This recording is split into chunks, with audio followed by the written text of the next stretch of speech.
Senhor Jesus, diante da Tua bondade infinita, neste momento, rogamos as vossas bênçãos e proteção para iniciarmos os nossos trabalhos da noite de hoje, no Caridade e Esperança. Fazei, ó Divino Mestre, que tudo possa ocorrer na mais tranquila harmonia, com a Tua proteção através dos Teus mensageiros amigos, trabalhadores do bem.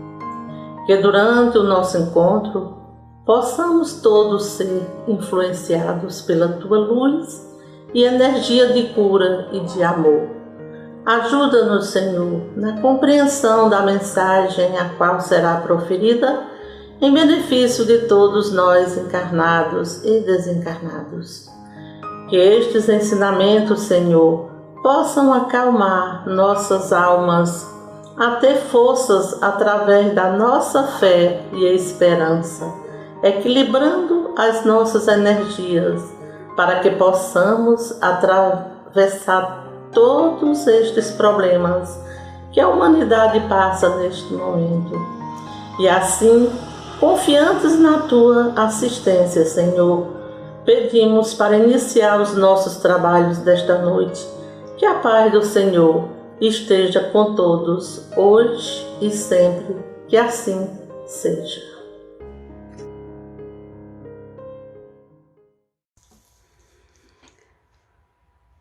Olá, meus amigos e meus irmãos.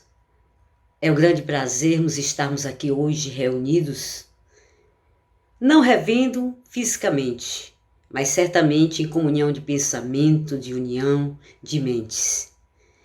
E hoje aqui nós estamos nos propondo a falarmos sobre o espírita e a mediunidade. Claro que durante o nosso curto pouco de tempo não dá para a gente aprofundarmos sobre esse assunto.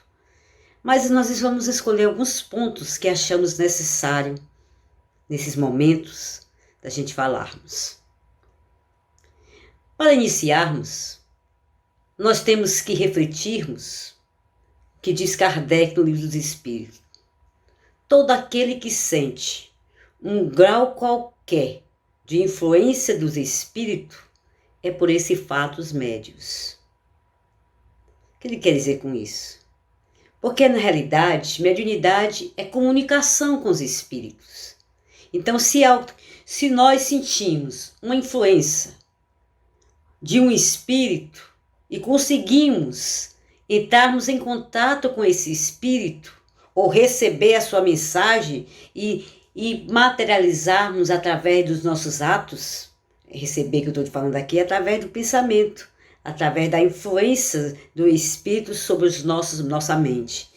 Então, dessa forma, pode-se dizer que todos, de uma certa forma ou de outras, são médios, porque entram em contato com os espíritos. E nós sabemos que os espíritos, na comunicação mediúnica, ele utiliza o quê? O nosso sentido. Então nós sentimos espírito através de quê? Da nossa visão, que podemos ver os espíritos, da audição, que podemos ouvir, do nosso olfato, que podemos sentir o cheiro.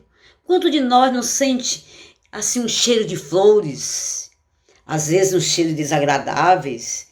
Estou sentindo uma coisa podre aqui e procura. Ou então, estou sentindo um cheiro de álcool, parece que tem algum bêbado aqui perto de mim. Quantos não sentem isso? Né? Então, são os nossos olfatos. E o tato também. Você pode sentir que o espírito está ali pegando, está ali abraçando, né? Através você sente como se fosse a mão do espírito lhe abraçando. Ou você pode, muito bem, sentir que está aqui na sua mão um buquê de rosa ou uma jarra. Isso nós podemos sentir os espíritos através dos nossos sentidos. Mas Kardec, no capítulo 10, ele fala que tudo bem esse sentido, mas o que realmente nós não podemos esquecer e darmos mais importância é exatamente o quê? a permuta que nós temos com os espíritos através dos nossos pensamentos, né? Que nós podemos, através dos nossos pensamentos, receber as mensagens através de palavras, através de escritas, então, através de transmissão direta, de mente para mente. Essa que é a mais importante. E essa que caracteriza realmente aquele médium que muitas pessoas chamam de médium ostensivo. É aquele médium que tem uma facilidade maior de sentir a presença dos espíritos, de captar a sua mensagem. Então são os médiuns ostensivos.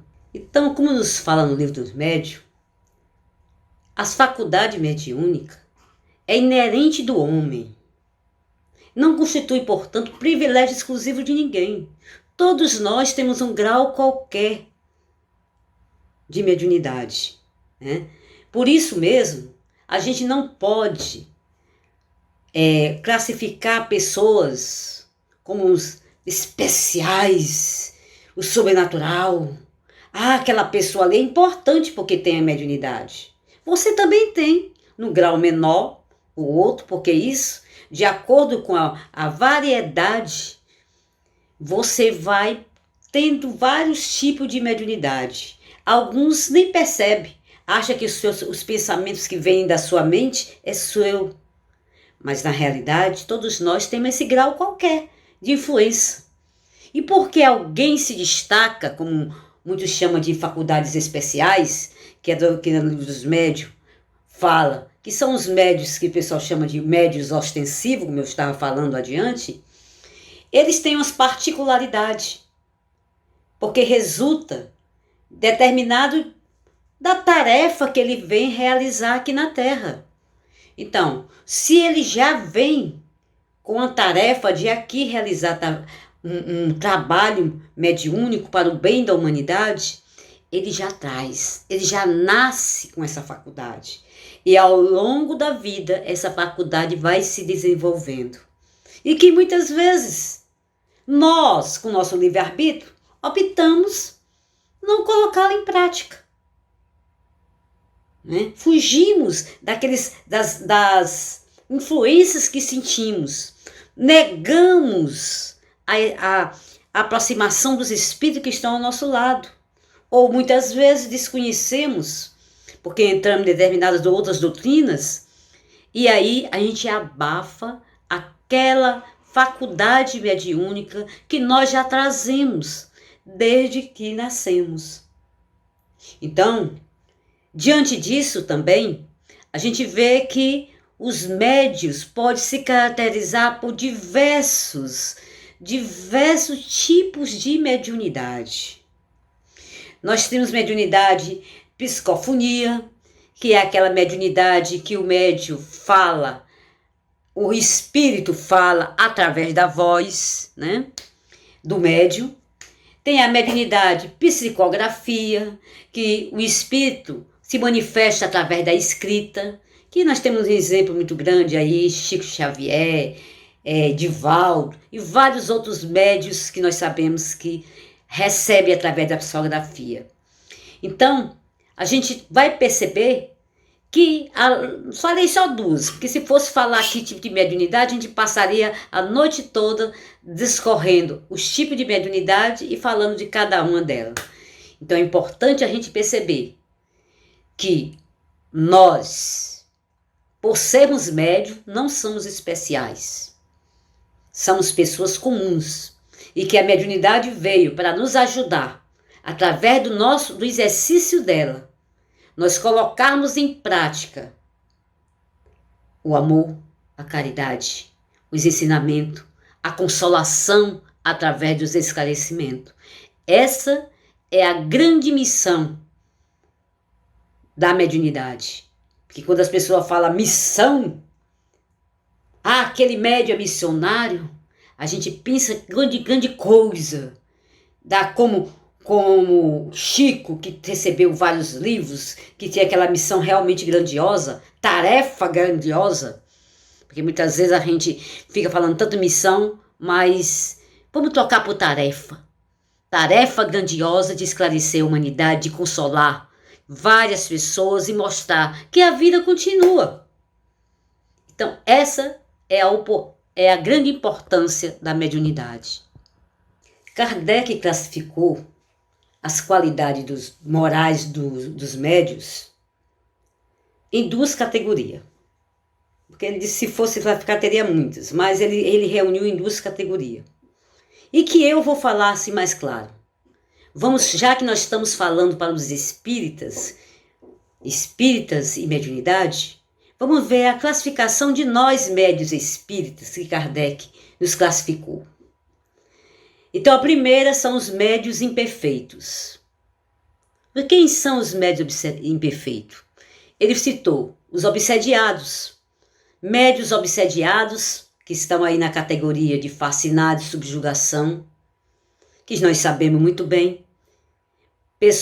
Médios que se fica iludido com as comunicações dos espíritos e passa a se colocar como missionários, ou médios que não tiveram comportamentos adequados diante do exercício da mediunidade e entra na obsessão de obsediados, espíritos dominando sua mente, sendo ridículos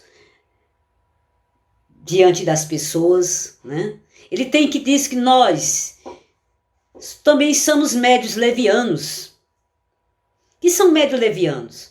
São aqueles que não suportam com o conhecimento, com as instruções que estão dando, com o seu comportamento, passa a mensagem sem saber, não quer saber quem está passando, se é verdadeiro ou não. Indiferentes. Tenho mediunidade, mas não estou nem aí. Se eu sentir alguma coisa ou outra, tem nada não. Eu quero lá ter essa responsabilidade. E quando se tem também, não tenho cuidado de aperfeiçoar o seu conhecimento doutrinário para aperfeiçoar sua mediunidade. E tem os mercenários, aqueles que querem viver da mediunidade, não preciso mais dizer nada. Os presunçosos, aquele que se acha que a sua mediunidade é a melhor e que os espíritos que estão com ele passam toda a verdade, não precisa de nada. Ele pode muito bem aqui adivinhar a vida de um, de outro, não tem, ele faz tudo isso. O médium orgulhoso, aquele que não pode de maneira alguma ninguém dar uma orientação, porque ele se acha. Quem é esse aí para me dar orientação? Eu já tenho 40 anos, já tenho 20 anos de mediunidade. Quem é esse para me dar orientação? O egoísta, que só quer que ele tenha mediunidade. Ele não permite que outro médium receba um espírito para transmitir a mensagem esclarecedora. Ou se até de um espírito enfermo que o médium recebe, ele sempre procura defeito para mostrar que aquele médium está mistificando ou está entrando em animismo e aí por diante. Então, só ele é que tem a mediunidade que os espíritos podem esclarecer de maneira maravilhosa. E tem o ambicioso, que já entra na mediunidade no início, já querendo passar mensagens muito grandes de espíritos ilustres. Então ele tem aquela ambição de atingir logo aquele patamar. E temos o de má fé, que utiliza a mediunidade para iludir as pessoas, para ganhar algo das pessoas, para prejudicar as pessoas. E temos o invejoso, que está aqui com a sua mediunidade, mas está ali invejando aquele companheiro que já consegue passar com clareza essa mensagem. Ou que tem a mediunidade, porque não é só a mediunidade de receber os espíritos, mas que tem a mediunidade de esclarecer as pessoas, e as pessoas sentem aquela empatia e aproxima, e ele sente ali, ninguém me enxerga, eu não sou nada nesta casa. Ah, fulano é que é destacado, e começa a criar coisas negativas sobre aquele companheiro. E um que Kardec fala e destaca, na realidade, quem destaca é o espírito Erasto, que é os susceptíveis. O que são os médios espíritas susceptíveis? São aqueles que não aceitam crítica, que qualquer coisa se sente magoado, ferido, não aceita nenhuma contradição sobre a sua mensagem. E, na certa forma, atrai aquelas pessoas que são mais complacentes, que não são mais invigilantes, que querem que adivinhem a vida. Então, ele atrai essas pessoas para ouvi-lo. E se alguém da casa espírita tentar o esclarecer, ele não aceita. Então, se a casa espírita perder um médio desse, ou seja, ele se afastar das reuniões espíritas, não se lamente, não estamos perdendo nada. Ele foi que fracassou na sua tarefa. E a segunda categoria que Kardec fala é os bons médios. Quais são os bons médios? São aqueles que têm seriedade, são aqueles que são modestos, que são devotados à tarefa, são aqueles que não se julgam superior a ninguém, está simplesmente cumprindo sua tarefa. E tem do médio, o bom médio, ou pode-se dizer, aquele médio espírita, sincero, que procura com essa tarefa, que ele não pode deixar de ter, que é o mais importante, é a segurança. Porque a segurança que o médium tem da sua mediunidade atrai exatamente os bons espíritos para ajudá-lo na tarefa. Ajudá-lo na tarefa. E aqui eu abro um parênteses para falar um exemplo de uma pessoa que eu convivi. Faz pouco tempo, 1 mês e pouco, que partiu para o mundo espiritual. Ela não era realmente uma média perfeita. Mas o exemplo dela me dava justamente a segurança na mediunidade que ela tinha. Primeiramente, estou falando de minha mãe, Marineusa, fundadora da Caridade e Esperança. Ela tinha uma coisa, que nós tínhamos que estudar a doutrina espírita. Ela toda manhã ia lá para a área, quando estava ali, estava calmo, tranquilo. E muitas vezes, quando estava chuvoso, ela ficava no seu próprio quarto. E lá fazia suas preces para si, para a família, e para a família do Caridade e Esperança e para a humanidade.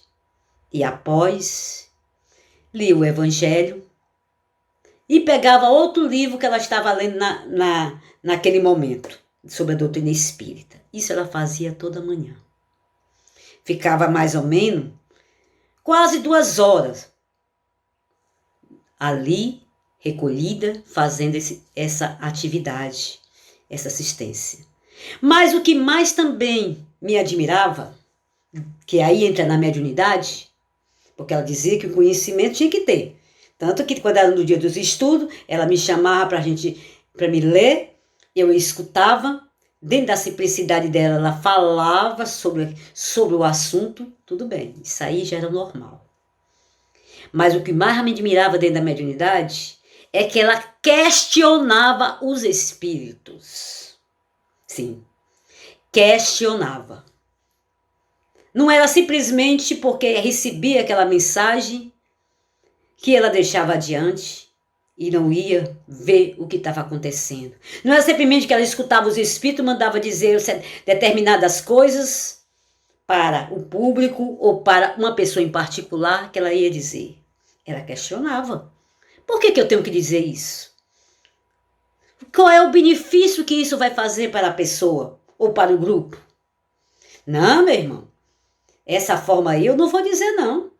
Isso não vai trazer nenhuma contribuição. Ele vai ficar chateado, porque ela conhecia, muitas vezes nós somos orgulhosos, vaidosos. Isso só vai trazer atrito. Vamos ver outra maneira de ajudar este companheiro. Eu não vou entrar nessa, eu não vou falar sobre isso. Então, ela agiu exatamente como diz os espíritos na codificação. Temos que usar a razão. E está lá na codificação que é melhor a gente repelir 10 verdades do que admitir uma única falsidade, uma teoria errônea. E é isso, meus irmãos. Vamos nós espíritas ser responsáveis pelas comunicações que recebemos, pelas comunicações que divulgamos. Porque já ficou bem claro que nós passamos por período de experiências e recebemos várias mensagens. Divaldo mesmo teve essa experiência. Tinha mais de 1000 mensagens e os espíritos disseram, joga fora. E ele, mas meu Deus do céu, meu trabalho todinho vai fora. Aí foi só um treino. E nós, muitas vezes, na primeira mensagem que recebemos, já divulgamos como verdade absoluta. E nesse tempo de pandemia, nós estamos vendo muitas mensagens nas mídias, na internet, divulgando como verdadeira, fazendo profetização ou dizendo que foi mediunidade, que tal médium profetizou. E a gente vai divulgando como verdade sem analisar. E já está lá no Livro dos Médiuns. Leia a mensagem, estude com o crivo da razão. Se você quer aproveitar aquela mensagem, o que tiver de bom, você separa e fala. E o restante, jogue fora. Por isso, vamos ser responsáveis pelas mensagens que lemos e muitas vezes nem lemos, porque está lá escrito Emmanuel, André Luiz, ou que foi Chico Xavier que recebeu, ou que foi Divaldo, ou foi Joana de Ângeli, a gente já está passando adiante as mensagens. Só fez começar, porque isso a gente sabe, que na internet acontece muito isso. Recebe mensagem longa, a gente começa a ler, parte e já passa para adiante, sem nenhuma responsabilidade. Somos espíritas, temos que ser responsáveis pelaquilo que passamos. Temos que estudarmos, temos que raciocinarmos. E principalmente, meus irmãos, temos que ter amor para conosco e para com o nosso próximo. Por isso, vamos ser responsáveis. E vamos passarmos mensagens que nós acreditamos realmente que está dentro da codificação espírita e que vai beneficiar aquele companheiro que vai escutar o que vai ler. Muita paz para todos e que em breve estaremos todos reunidos, nos abraçando fraternalmente, fisicamente, mas que agora receba o abraço fraterno espiritual e que nós sabemos que a espiritualidade maior também está nos abraçando. Boa noite e que a paz continue conosco.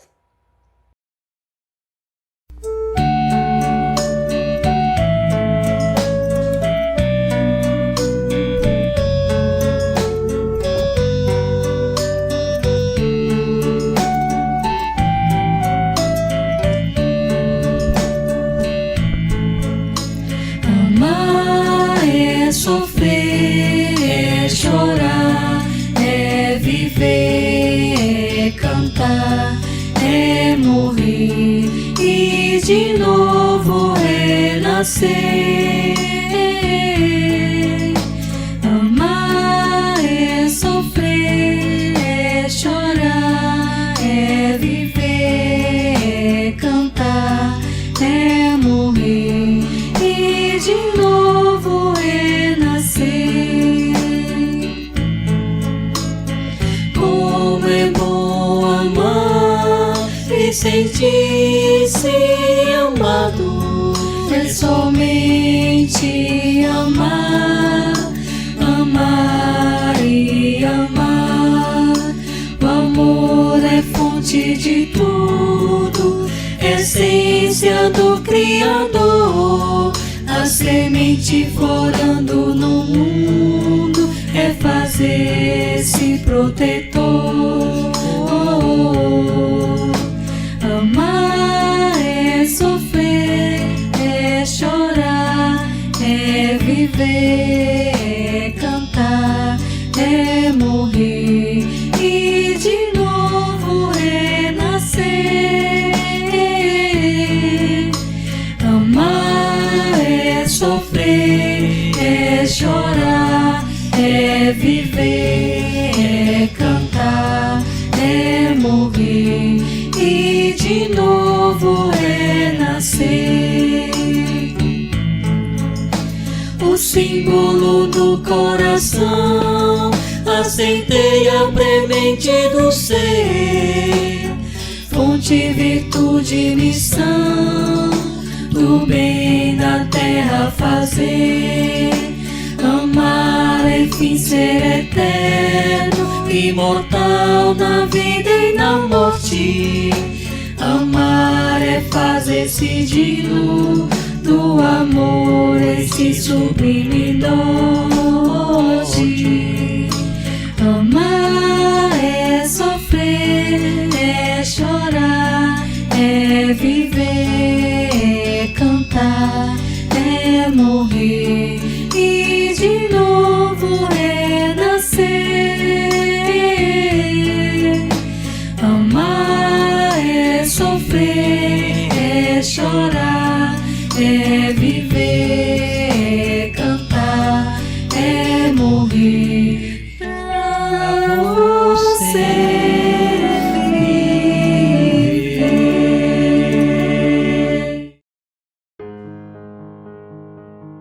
Agradecemos, Senhor da vida, por mais um encontro e que essas lições tão claras nos auxiliem nosso entendimento e crescimento constante. Mas como pedintes que somos, Senhor meu Deus, nos dê forças para suportar os dias difíceis e principalmente para vencer a nós mesmos, nossos medos, incapacidades e invirtudes. Pai, favorece e ampara em tudo que nós, encarnados e desencarnados, necessitamos, pois só Tu realmente sabe das nossas carências. Envolve nosso planeta em luzes de saúde, compaixão e esperança, e que o tempo se encarregue da solução necessária para tudo aquilo que nos aflige. Senhor, meu Deus, permita que a equipe espiritual deposite nessas águas os fluidos que facilitarão nosso processo de harmonia e cura e gere em cada ser a luz, o equilíbrio, a perseverança que mudarão sua condição de dor e tristeza. Confiando sempre em Teu amparo e desígnios, finalizamos mais um encontro e que essas boas vibrações nos favoreçam, nos fortaleçam, hoje, agora e para todo sempre. E que assim seja, que assim seja e que assim seja.